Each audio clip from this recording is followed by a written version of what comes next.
From athletes to authors, innovators to icons, we connect with those who help shape the South's culture, revealing the stories of their lives, their journeys, their triumphs and tragedies, what molded them into who they are today. Broadcasting across the Southeast, telling the South stories. This is where their stories live. Authentically off-script and personally illuminating. This is Audibles with Jason Scarborough. This week on Audibles, Dr. Glenn Boyce.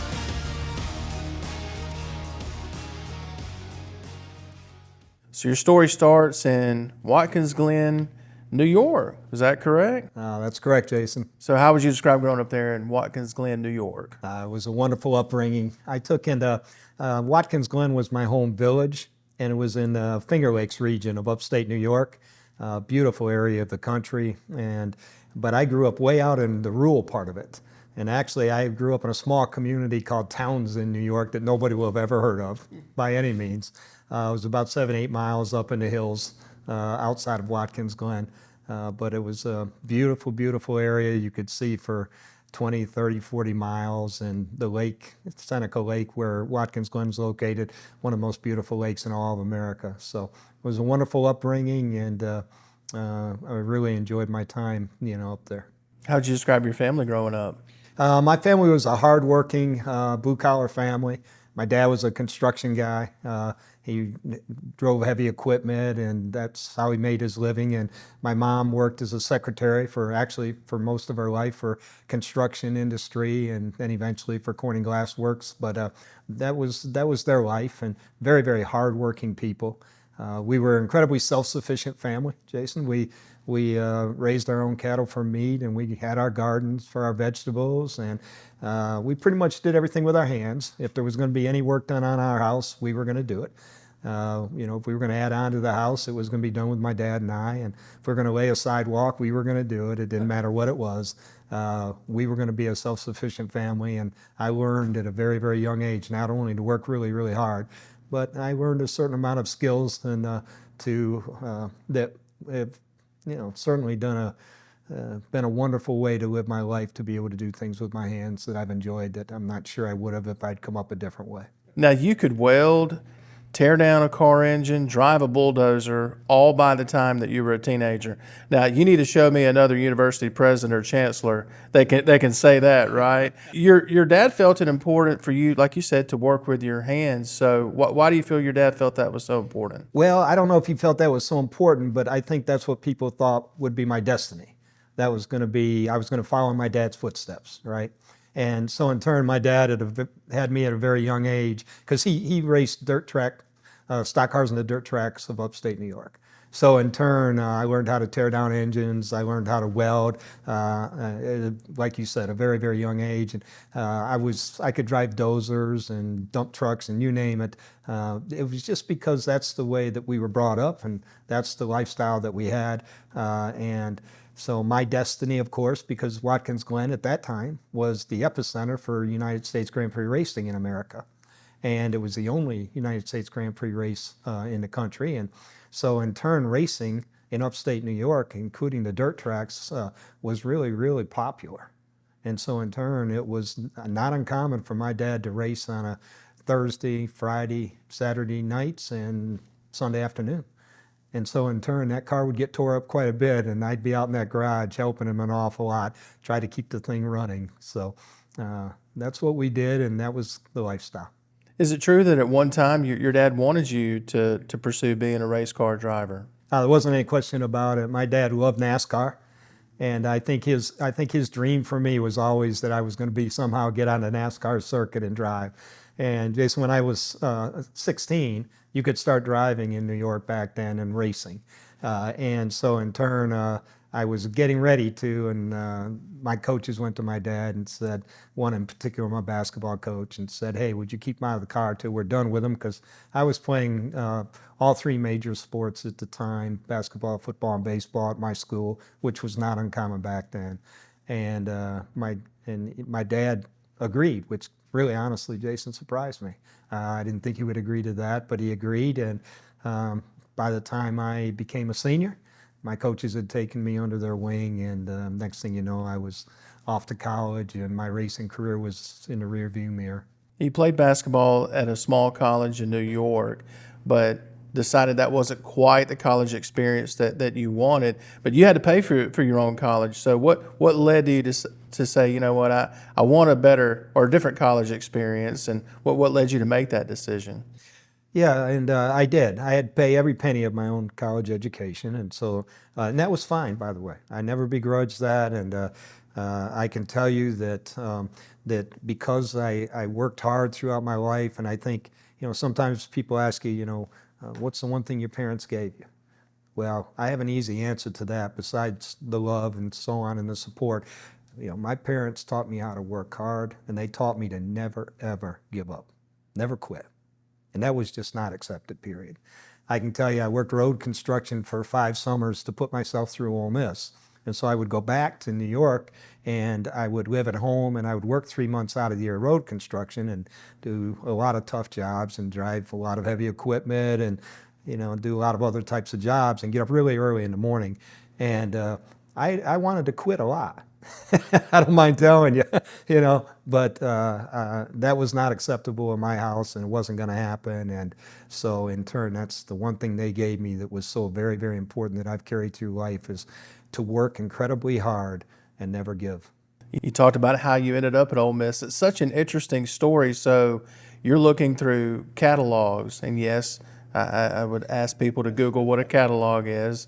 You were looking through catalogs in the library, I believe, and you wanted to go somewhere warm because where you're from is snowy and cold much of the year, and you land on Ole Miss. What happened next? Yeah, you know, just like you said, I was in New York. I didn't want to play ball anymore, and I wanted to just see a different way of life, and definitely wanted to get out of the cold. No mistaking that. So I started looking at catalogs, and the schools I wanted to go to and the states I wanted to go to, I couldn't afford.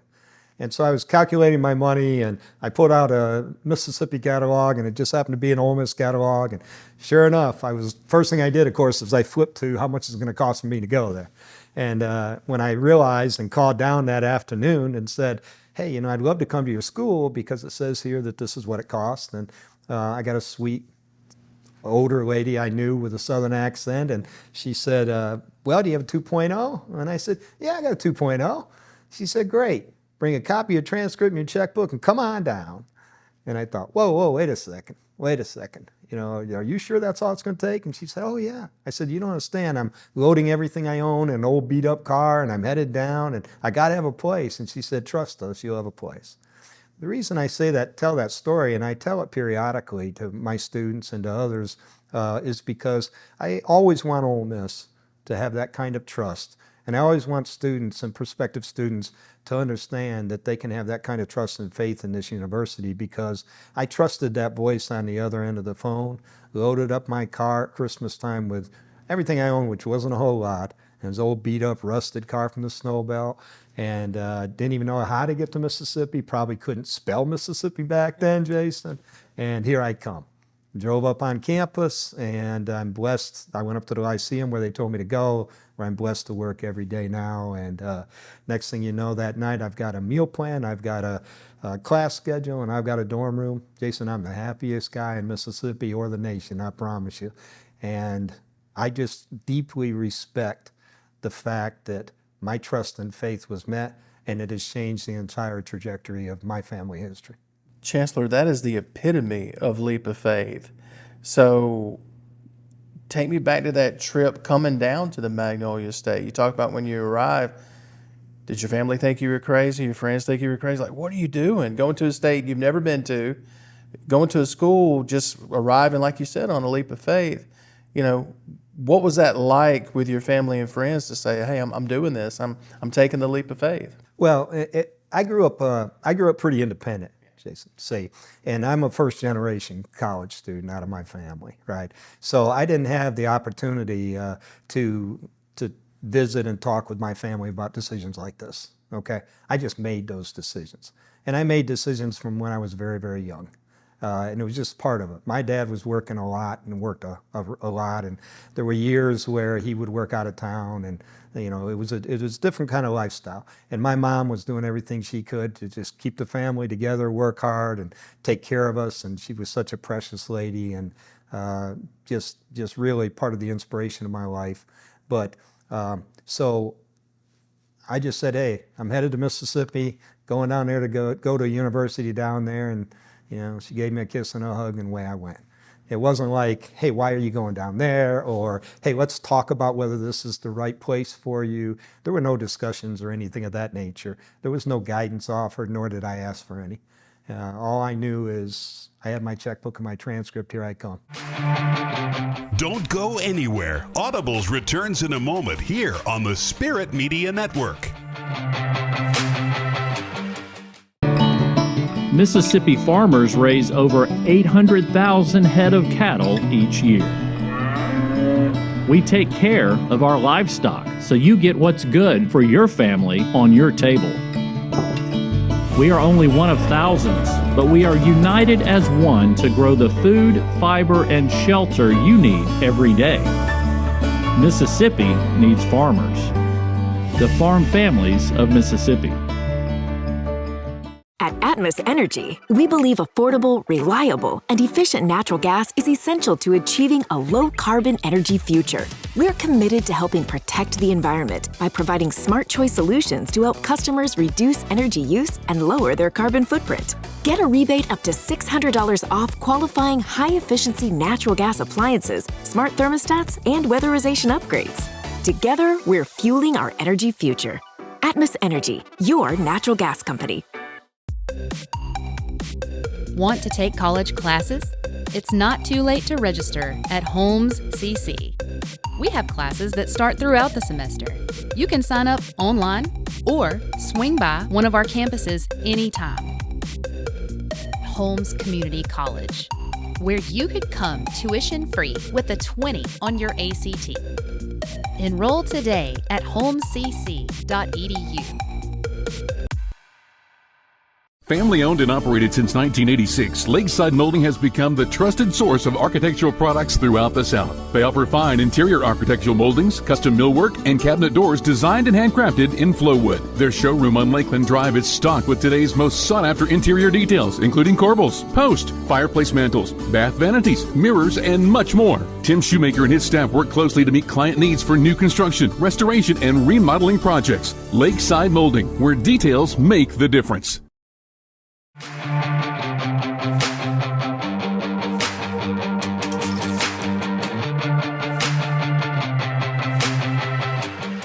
You've talked a lot about different other places I've read and seen about the impact that being a student at Ole Miss had on you in ways that you can see even now in your position as Chancellor. How would you describe how being a student here at Ole Miss shaped you for your role now?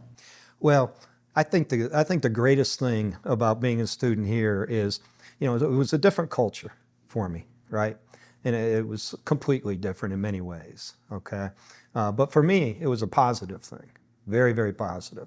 I had some buddies that came down from New York after I'd been down here for a semester. I talked them into coming down. I tried to explain to them it's really a great place and so on, and they came down and they lasted a semester and went home. It wasn't for everybody, but for me, it was a great place. One of the things that was interesting, and my wife would tell you today that she's still working on polishing me, okay? And she's not sure that's going to be possible, okay, at this stage. But nonetheless, I learned so many things culturally that I did not know. And just moving from one area of the country to another area of the country and seeing how people lived in the South and, the things that I loved about it, the things I've picked up today. Like, I never said sir or ma'am. We didn't do that in the North. That wasn't a part of our upbringing. When I ran in for supper, Jason, I ran in for supper and sat down, and if the food was there, I ate, and so, the things you learn and the polish that comes with being a part of this university matters, and the things you learn about leadership at this university, which is what we pride ourselves on. People ask me, Jason, all the time, Chancellor, tell me just one thing, just one, that that you guys do best at Ole Miss? And I tell them, that's easy. We build leaders. We build leaders. They're everywhere, you know. And so in turn, I definitely feel like my experiences at this university, and by the way, that's all the way through my undergrad to doctorate. Okay, that's by no means just left it when I left here as an undergrad. But my doctoral program was so fantastic that it launched a whole new level of my career. And I tell students all the time, your destiny, your legacy, which we talk about a lot at Ole Miss, will always be determined by that last degree. And that's why you can't ever stop. That's why you've got to keep pressing in life and keep pushing. And I did that in 1987. My wife and I made a critical decision. And I married a beautiful, beautiful lady from here in Jackson, Mississippi, and I met her here at Ole Miss. And it was a special relationship. And our first date was out to an LSU basketball game, of all things. Wow. I thought I was really a smart guy, Jason. I thought, okay, now look, let's go to a basketball game. I'm going to get tickets to go to the LSU game, and you know, back then tickets were free, so it was really, really helpful. Okay, and we're going to take you to a basketball game, and I had no idea whether she liked sports, didn't like sports, but I was so naive to think that anybody would like to go to a basketball game, especially an LSU game. So we went to the game, and we just had a great time. And but ultimately, you know, she's been the love of my life, and she has been absolutely the inspiration for my family. And so, but she's worked hard at trying to polish me and trying to take that rough New York country kid out of me. And it's been good to see some transformation. None of that would have happened. None of that would have ever happened had I not gotten that car and trusted that voice all those years ago. It's amazing when you see how things have unfolded. Like you said, when you got in that car and came down, and how things have unfolded in your life since that time. So as with any college student, you've got goals and ambitions once you leave college. So what were your goals and ambitions when you graduated from Ole Miss? Well, that's a great question, and I'll tell you, of course, I had an education degree, and I was going to be a coach and a teacher. And back then, people didn't work as hard as we do today, helping students get jobs and positions. You know, just things evolve, and I didn't know how to get a job. So my wife was headed to Jackson to go through nursing school. And at the time, she was my girlfriend. And so I was like, you know, I'm going to apply to jobs in Jackson to get a teaching job and hopefully a coaching job. And I took and applied to all these schools by simply sending resumes, and didn't know I should go down, talk to anybody, job fairs. There was nothing, you know, like that. I had no connections. I wasn't from down here. I didn't have people that could connect me and everything. So in turn, I actually went back home to New York after I graduated, and sat around and for about 2 weeks, and my mom came in to my room one morning, and this was my mom. She came in and she goes, "Hey, don't you think it's about time you got out of here and went and found something to do with your life?" I said, "Mom, I get it, I understand." And literally the next day, I loaded my car up and a couple buddies, and I went to Oklahoma to work in the oil fields. And so we head out to Oklahoma to work in the oil fields and figure we're going to make a lot of money for a few months, and then we'll get our career started. Well, in the meantime, an individual had called my wife because I'd left her number, and he wanted to interview me for a job at a school down in Jackson. And I called her on a payphone because I didn't have a cell phone or anything like that, you know. And she said, "Hey, you need to come on back to Jackson because this guy wants to interview you for a job, a teaching and coaching job." And I thought, okay. And I'd been out in Oklahoma. It had been an interesting experience as to how you got a job. And you know, you went out there to the loading dock, and the foreman came out and said, "How many people have experience?" And, you know, Jason, the first day you don't raise your hand because you don't have any, you know, oil well experience. Next day you realize nobody does, and they're all raising their hand. So everybody raises their hand, right? Well, anyways, long story short, I loaded my car up and came back to Jackson and interviewed, and he gave me the position. And the next thing you know, I was into my career. And that was a wonderful opportunity, and that was another blessing, because he had simply had somebody from New York who had really turned out well for him, and so he thought he'd try another guy from New York, and so that's why he even called me, and it all worked out really, really well for me. Launched my career. Yeah, you had a lot of success as a high school football coach and administrator. Some of the stops, and you correct me if I have any of this incorrectly, Tri-County Academy, Madison Ridgeland Academy, Canton Academy. So when you look back at some of those stops in the coaching profession, how would you say that, how can you look back and say you see ways that it shaped you now and what you're doing now? Yeah, at that time, I had some really tremendous athletes, and athletes will make a good coach. I can tell you that right now, But I had some really wonderful athletes. I had some great families and great people. And I loved the classroom as much as I liked the athletic piece of it. I really did, and enjoyed it. I was a history teacher and really enjoyed that significantly. And it was a great experience. I pushed young people hard. And sometimes I think to myself, oh, they should have never had a young guy that young in front of all these young people and that kind of responsibility. Because I was one of the youngest head football coaches in the state at the time. And I also coached women in men's basketball at the time at the schools I was at. But also I was probably the worst track coach in the state of Mississippi at the time. One time they asked me to coach track. I knew absolutely nothing about it, so that's the way things were done sometimes. But nonetheless, I had a great experience, and we won a lot. And in '87, I was blessed with a team that was fabulous and won a state title. And my wife and I had to have some serious discussions at that point about, do I become a professional coach or do I become a professional educator? And and keep in mind, as you well know, back then coaches didn't make what they made today. Or else I might have gone a different path in life. I don't know. But we both decided that we wanted greater stability. We wanted a family, and we didn't want to be running around the country. And, a coach's life is incredibly challenging and difficult. And you're going to move many times in the profession over the course of a career. And we decided that stability was more important. So I became a professional educator. But I'm going to say this, and I think this is really, really important, what I'm about to say. And I talked to my students about this quite a bit. It was at that point, though, that I knew that if I'm going to be an educator, then I've got to go back and get the rest of my degrees. Because I really wanted to make a difference in the field, but I also wanted this. For a kid that was never supposed to go to college, for a first-generation kid who made all of his own decisions pretty much from the time he understood what decision-making was, I didn't want anybody to say to me, I'm not good enough to be in the interview room. And I didn't want anybody to say, hey, you don't have the highest levels of credentials, so therefore certain windows and doors are completely closed on you in your field forever. And so I was determined at that point to go get my master's degree and go get my doctorate degree. And I did that. Now, I worked through that process. I got my master's. I got into administration. I raised children. I built houses.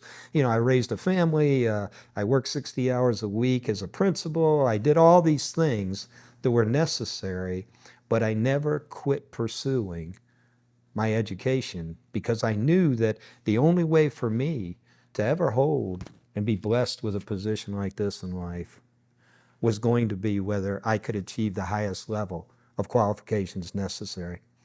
And I tell students, your last degree, once again, as I've mentioned, it's not just your destiny and your legacy, but that's the degree that is going to allow you into that interview room or not. Now, they may not like me when they got me in the interview room, and at times they didn't. That was okay. I was fine with that. I don't have a problem with that. But nobody was going to tell me I wasn't good enough to sit in the chair. And I made sure that nobody was ever able to tell that to me. And it was probably the smartest thing that I could have possibly done was continue to pursue my education.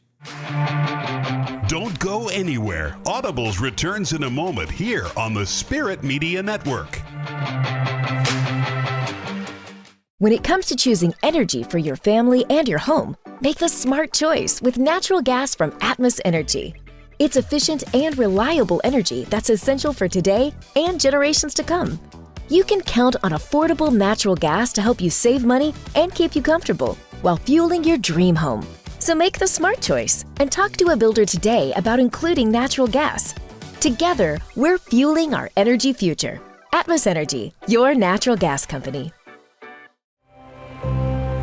From our view on this farm, food security is national security. Our nation must have a sustainable food source.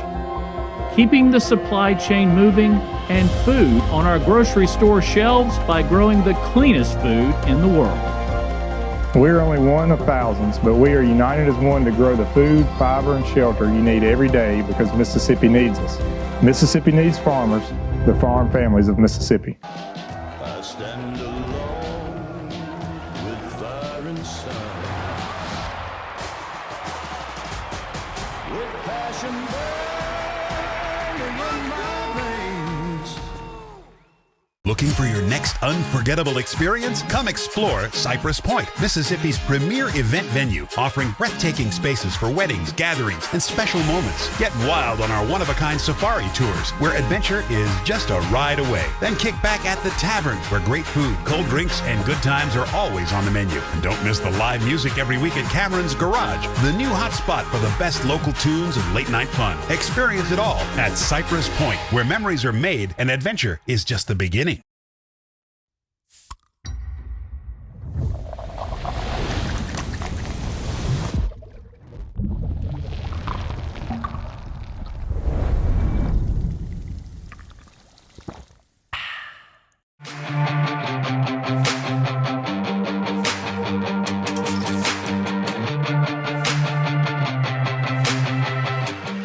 Those are two big shifts, if you will, in your life at that point, because you were having success as a coach to make the decision to pursue the administration side of things as an educator. That also required, as you said, for you to go back to school at this point in your life. It doesn't sound like it was that difficult for most people at that stage in life. You've got a family, you're having success in another field. I don't want to go back to school. For you, it sounds like it was easy. Is that a good way to frame it? To make that decision to go back to school at that point? Yeah, the decision to go back to school was an easy decision. There was no question about it. The actual application of the work and the hours put in and the sacrifice and the completion and all that went with that was a years-long trial. So I think that, but I will say this, for me personally, because of the way I was raised, I was going to persist. That was not in question.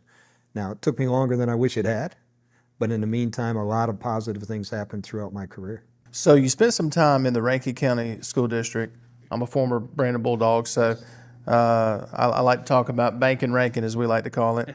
Assistant Superintendent for Secondary Programs for the Rankin County School District, and you were also a high school and attendance center principal at Northwest Rankin. So I love Rankin County, I still live there. So when you look back at your time in Rankin County, how would you describe those days? Those were great days, by the way. They were special days, and there's two things that I remember most, besides all the great relationships and the people that I was involved with. Oh, wow. I just was involved with great people, great faculty, great people. Well, there's actually three things that I'd comment on that are important. Probably the first thing was really, really important was the fact that my faculty was special because there was a lot of transition going on in education at times. Statewide testing was coming in, and so there was a lot of movement to accountability, and my faculty adjusted to this. There was we were moving toward block scheduling like colleges have from the 7-period days. I mean, huge amounts of change happening, and we managed to make that change and become one of the top schools in the state of Mississippi, and we were proud of that. Our test scores were out the roof. Matter of fact, the first year of statewide testing, we were the #1 school in the state, and we were very, very proud of that. So there were some really incredible things happening. But also one of the things that happened, which was fascinating to me, was my faculty put me up for basically a principal's institute at Harvard University, unbeknownst to me. okay? It was a 3-week during the summer type situation, and there was a limited amount of administrators accepted from around the world. And I got picked, and they had done all the work and hadn't told me. And so then they called me in and said, hey, by the way, you're going to Harvard. And I said, yeah, I am. Why? And they explained all this to me. Well, here's why I even tell you this story, and why I think that was a significant moment, was because I wondered all the way up there on that plane whether I was good enough, right, to compete and to be up there. You know, this is an elite principals institute and an elite school, and you wonder, are you good enough? You sit down in a room, you look around, and you say, do you have the experiences? Do you have the knowledge base? Or can you articulate, you know, how you feel about issues and decision making? And can you compete? And here's what I learned, and I tell students this a lot. I talk a lot about this. I learned that I belonged. And that's not being arrogant. That's not being arrogant, because I had all kinds of doubts, okay? But that's what I try to tell students. The education that they're getting at this university in particular allows them to belong any place, anytime, anywhere, and I believe that with all my heart. And I'm proof of it. I'm walking proof, because the education I received allowed me to go up there with the confidence, and the experiences I had at Rankin County allowed that to happen. And that was the second thing that was incredibly important to me at that point in time. And probably the third thing that I learned about and was somewhat involved in at the time was you began to learn about the politics of K-12 education. And so kind of got wrapped up into all that and learned an awful lot about that, and that sometimes is wonderful and sometimes it's incredibly challenging. Well, then you move on to Holmes Community College, which is where you and I met years ago, vice president and eventually to president. How would you describe your time there at Holmes? Yeah, I was at the Ridgeland campus, and I was vice president for community and workforce development, and I was, over career and technical education for the university as well, for the college as well. And I have to tell you, I had a tremendous experience, 9 years as president eventually, and it was a tremendous experience. And there was the things that I remember, and there's so many memories, but one of them that was of significance certainly was when Nissan was considering coming to the state of Mississippi, and they let me know that Nissan's considering looking at different areas, and up in just below Canton, right next to my campus in Ridgeland is one, and we're going to be responsible for doing huge amounts of training, and they're going to do something special that's never been done before in the car industry by producing multiple cars out of one plant. So they're on their way to significant change as a major manufacturing plant of automotive cars, and we're sitting here going the whole time, Jason, wait a second, we don't know how to make a car.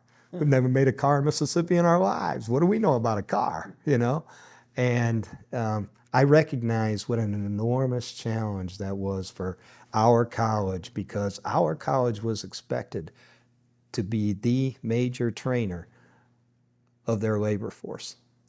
And so by the time we did pre-employment training, we did maintenance industrial training, you name it, we did it.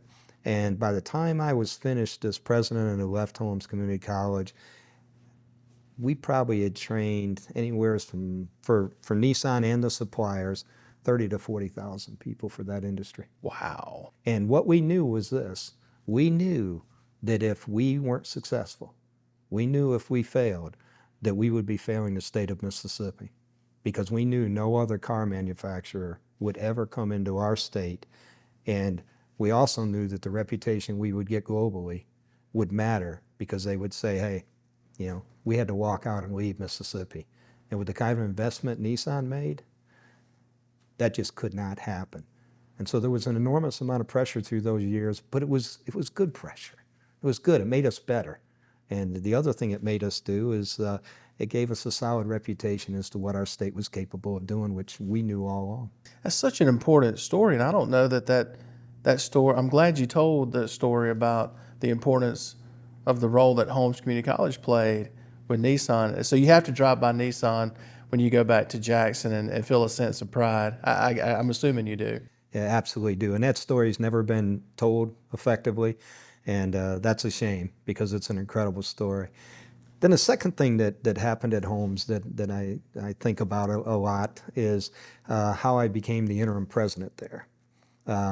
I was sitting in my office one afternoon, and it was getting late in the day. I was thinking about what I was going to do that night, and I got a phone call from the board chairman. A guy named Pat McGowan. Mr. Pat he had been on the board for 50 years, maybe longer, and he was a wonderful gentleman, incredible, wonderful gentleman, and he was a man of few words. He was a banker by trade. And Mr. Pat, I'll never forget the conversation. I can almost give it to you verbatim. He said, Glenn. He said, Pat McGowan here. I said, hey, Mr. Pat, how you doing? He said, well, I'm not doing so well. He said, had to put the president on leave today and need you to come up here tomorrow and be the president. And I'm sitting there thinking, Mr. Pat's not a guy that jokes, okay? So I'm sitting there thinking, okay, Mr. Pat? And he said, yeah.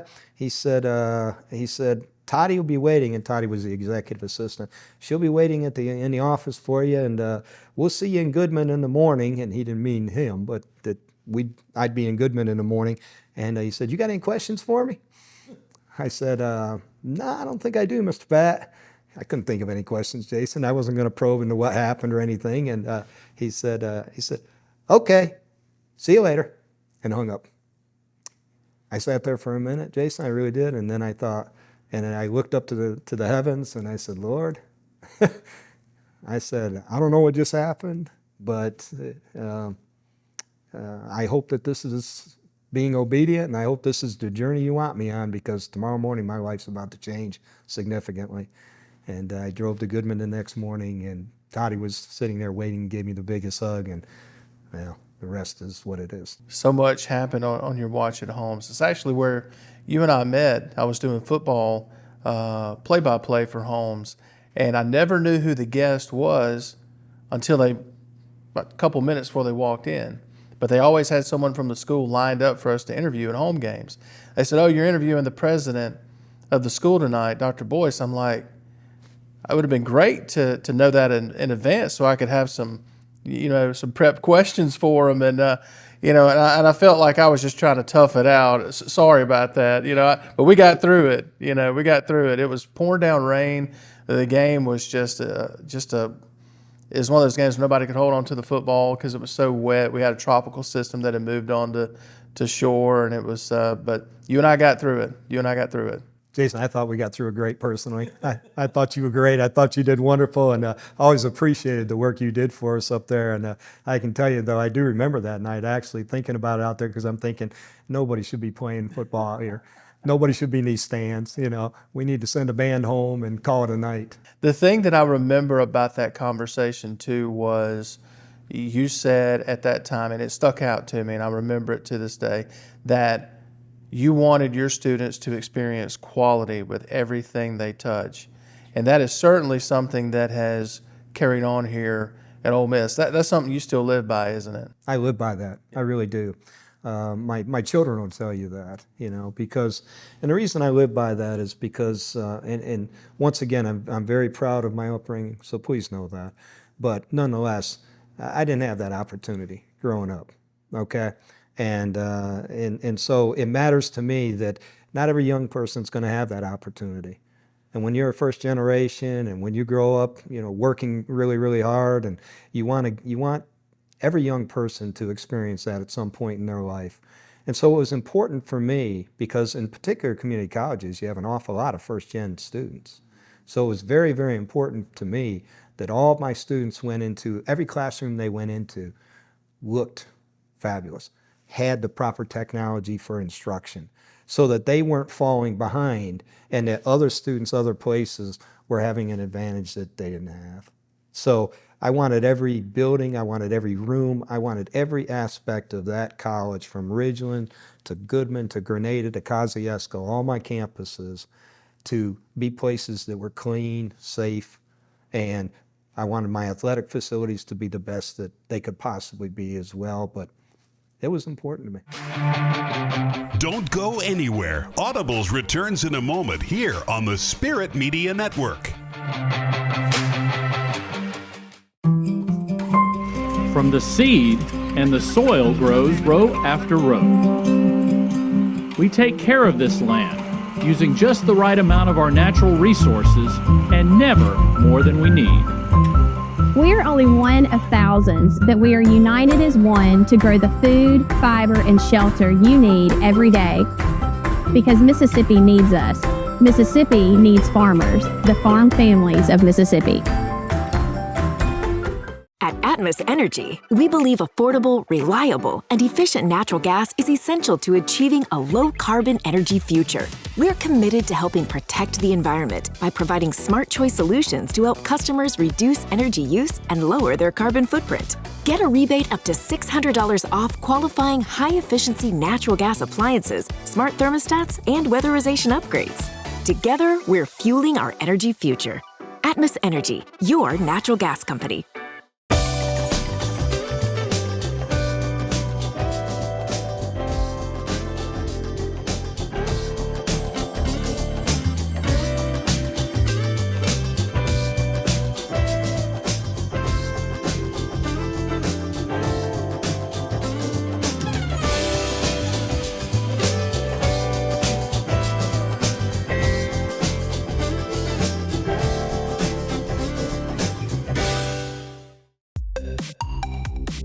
Want to take college classes?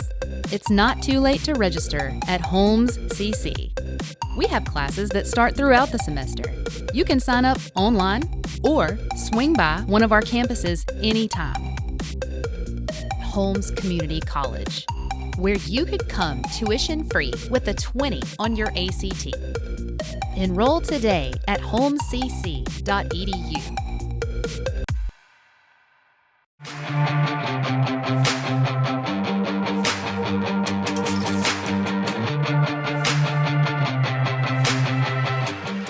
And then you're on the move again. You're faced with another tough decision to leave a place that you'd had a lot of success as president at Holmes.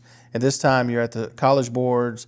You're the associate commissioner for academic affairs. So again, your career is blazing down the rails here.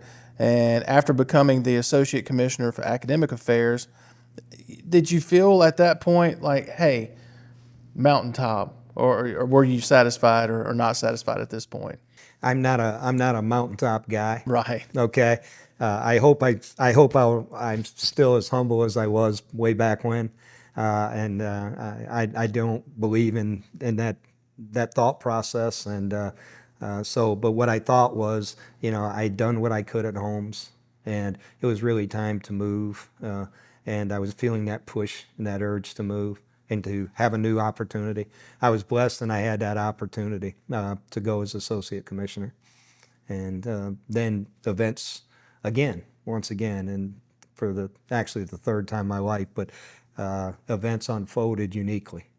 And I was associate commissioner, and I was doing my job and so on. And I spent a lot of time at the University of Mississippi Medical Center when I was associate commissioner. So that was a real blessing. I didn't know it at the time in terms of what the future might hold, but I really enjoyed being over there with them and spent a lot of time. But there was a lot of issues going on and inside the system, IHL system, and I was working through some of those. And at the end of the day, the commissioner left, and he went to Nebraska to be the president, and they were getting ready to select a new commissioner, and some people had mentioned my name, but they had chose Dr. Boyce from the W because Jim had worked up there, and they knew Jim well, and I certainly understood that. I'd only been there 8 months, and so Jim came in, and Jim had spent, I don't know if it's 2-3 weeks, something of that nature, but it was weeks, as commissioner. And for whatever reasons, Jim decided, I was sitting at my desk again one afternoon, and Jim gave me a call. And he said, Glenn, he said, I want you to know, and I'm telling you first, that I'm going to ask the board to put me back to the W. He said, I really don't want to do this job. I was like, oh, okay, well, okay. Well, Jim tells the board that he doesn't want, and we're having a board meetings coming up very quickly. He says, I'd rather be put back to the W. So they have the board meeting, and you can tell it's kind of tense, and we're all ready to get out of there. and I'm leaving the room, and the attorney for the board stops me and says, hey, they want you to wait outside the boardroom. So I went outside and I waited a long time. I didn't really know what was happening. I made some assumptions, but didn't know. And they called me in and they said, hey, we would like you to be the new commissioner of higher education for the state. And I'm going to tell you what they did, though, Jason, that mattered deeply to me. They didn't say, hey, we want you to be the new interim commissioner for the state. Because an interim position at any time, any place is incredibly challenging. And I have the deepest appreciation for people who serve as interims because it's just a different, unique type of decision-making and type of relationship you have with your organization. And so I told them how much I appreciated them offering me the full commissioner's position so I could jump right in and begin with the authority of the position behind me in order to get things done. And so the next thing you know, 1 minute I'm the associate commissioner and 2 hours later I'm the commissioner, and here we go. Being the IHO commissioner, that's a big undertaking. You're over all of the state's public universities. So what were the early challenges for you in taking that job? Well, the early challenges was catching up to speed. Fortunately, I had 8 months and I had been involved with a little bit of everything, but it was coaching up to speed to the issues that were most prevalent. And of course, some of the things that were happening here at Ole Miss were a struggle and a challenge at the time, and we had to work through those. And I spent a great deal of time working through those in particular, and it was a university that I loved, so I wanted to do everything I could to provide as much leadership as I could during that period of time with the board and the university and the future. And so that was one of the big issues. But there was a lot of things happening across each university. And I needed to catch up on all the finances and catch up on all the decisions and different things that were happening across the entire university. And I needed, in particular, because it's such a political job, I needed to get out to my legislators as quick as I could and to my state leaders and have conversations with them about the future of higher education in our state. At this point, your story is reading like a book. You've reached the highest point in education in Mississippi, and that's got to be the goal when you start this, right? Or at least one of the goals. It had to be when you guys made that decision in '87, you and your wife. So you got to be thinking at this point, I know you're not a mountaintop guy, but you got to be thinking, okay, this is pretty cool. Then the opportunity comes, the next page and chapter that you're currently living out, probably the most exciting. You get the opportunity to become chancellor here at Ole Miss. For the young man that drove down, and as you described it, a old rusted, beat up car from snowy New York, leap of faith to come to Ole Miss, and you mentioned it earlier, the building that you showed up to on campus, now you show up there every day to go to work. What in the world was going through your mind with that opportunity when it came to fruition to be chancellor here? I'll tell you, it was exciting in regards to this in particular, because once again, I credit this university with giving me the credentials and so many other things, including my wife, my 3 great daughters, and all that goes with my trajectory, not just for Glenn, but for Glenn's family for the future. All 3 daughters have degrees from here. All 3 daughters are highly successful. All 3 daughters are off my payroll, and which is always a nice goal, Jason. And they're into wonderful careers. But see, as I look back on it, my life and my relationship with this university is something that thousands and thousands of people can look back on and go, yeah, I do understand that story. I understand that part of this story, because that's what my university did for me. And so in turn, the opportunity to come here and try to do everything I could to make it the best university possible during my time here, yeah, it was powerful, and it was an exciting moment.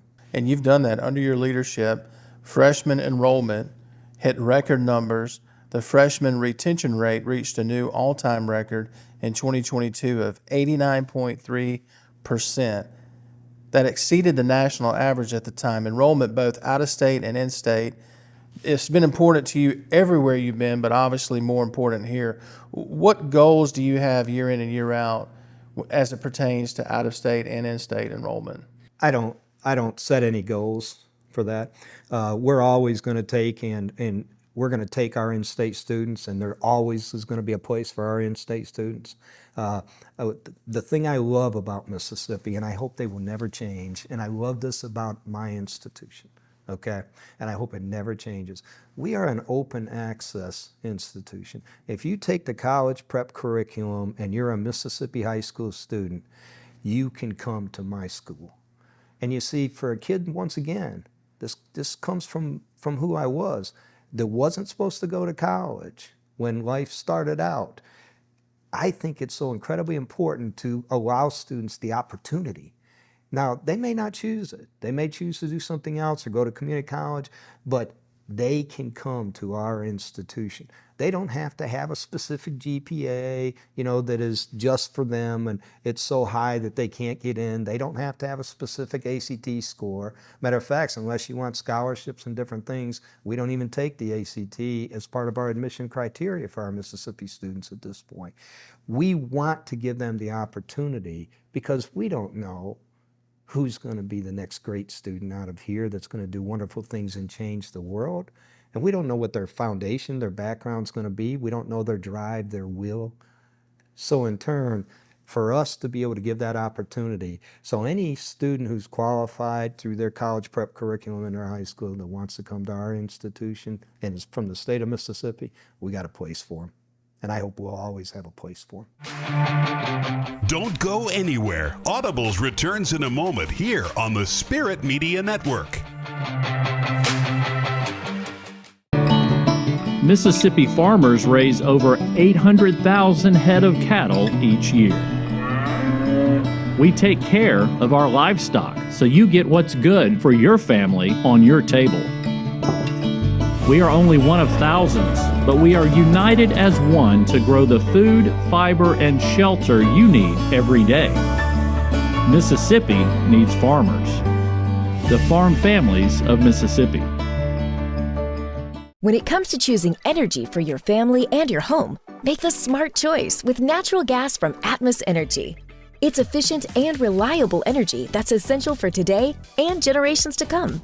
You can count on affordable natural gas to help you save money and keep you comfortable while fueling your dream home.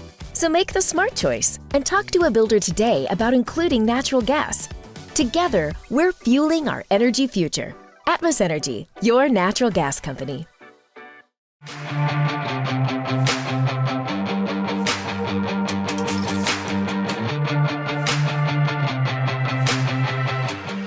Of course, being a former coach, we got to talk about athletics here at Ole Miss. You're super competitive.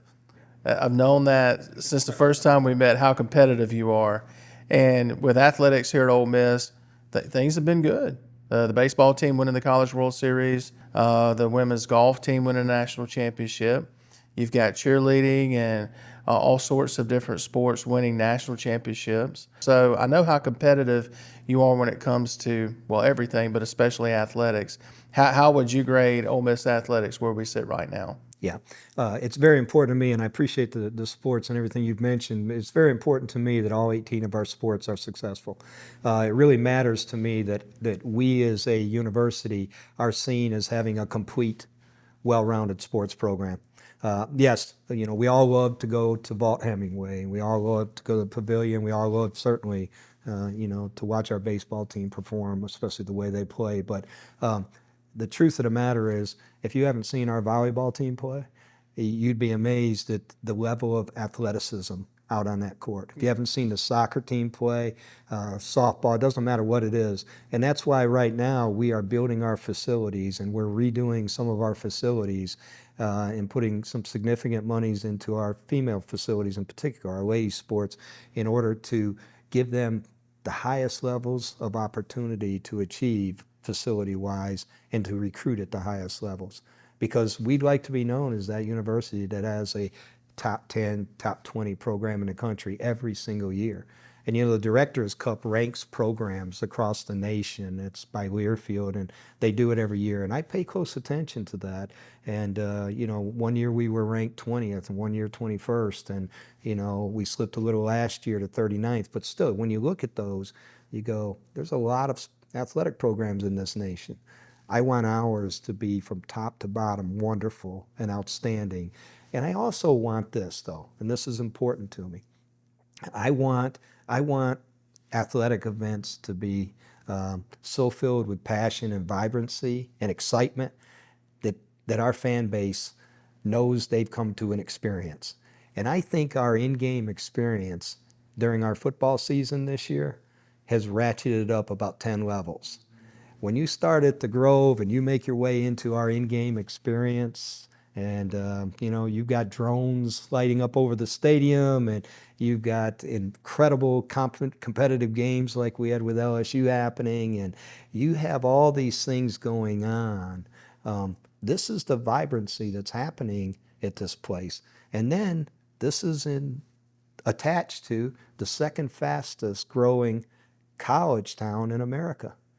A recent report that was sent out said that in the last, between 2000 and 2023, so the last couple decades, Oxford, Mississippi is the second fastest growing college town in America, has grown 102%. And Jason, you may find this to be interesting. Bozeman, Montana was the number one of all places, Bozeman, Montana, and they had grown 103%. Oxford was close to the fastest growing college town in America over the last couple decades, and that's not slowing down. So everything that's happening here is evolving into something that's new and exciting. We've talked about faith, how important faith is to you. You've mentioned it a couple of times as we've sat here, so I'll ask it this way. What does faith mean to Dr. Glenn Boyce? Obedience.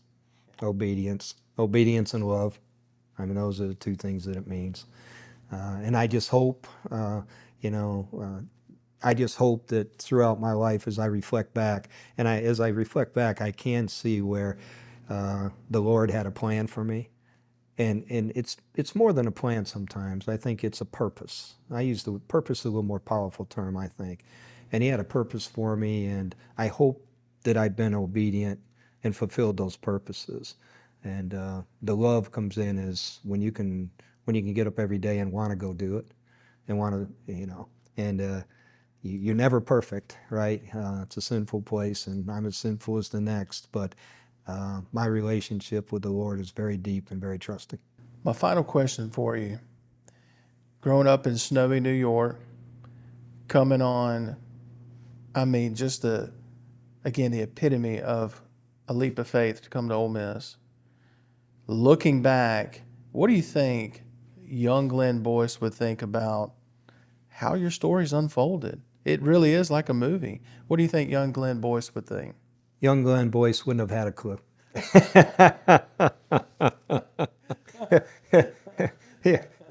I grew up, and I don't know if I knew anybody, around my community that I know that I spent any time with that even had a college education. My teachers and coaches were the people I ran into that had a college education. So he wouldn't have had a clue. And the truth of the matter, Jason, you grow up and you know what you know.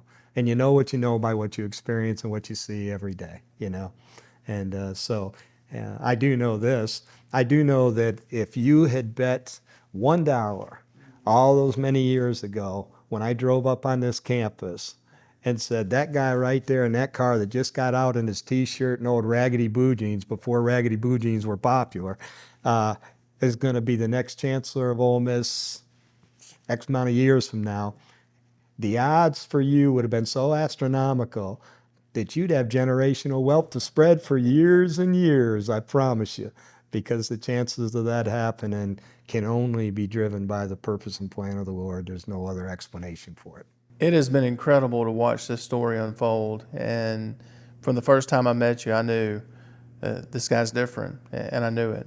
And so I want to thank you, first of all, for your friendship. I want to thank you for that, and just thank you for what you mean, not just to Ole Miss, but to the state of Mississippi and the people here. And I look forward to seeing the chapters unfold in the coming years. And thank you for doing this. We really appreciate it. Well, Jason, you know how I feel about you and our friendship as well. And thank you very, very much. And I want you to know that, one of those old sayings that I used to have on my shelf, I wasn't Mississippi by birth, but I got here as fast as I could, holds true. It's a special place. We're glad to have you here. It's good to see you. Thank you. Thank you, Champ. It's a special place. We're glad to have you here. It's good to see you. Thank you. Thank you, Chancellor. Right at 12. I knew you had to be out of here at 12, so I kept looking at the clock, and I was like, I got to get him out of here. Oh, no, I wanted to make sure I got you out of here on time. Real stories, real legends. The South's own storytelling show. Join us next week for another episode of Audibles with Jason Scarborough.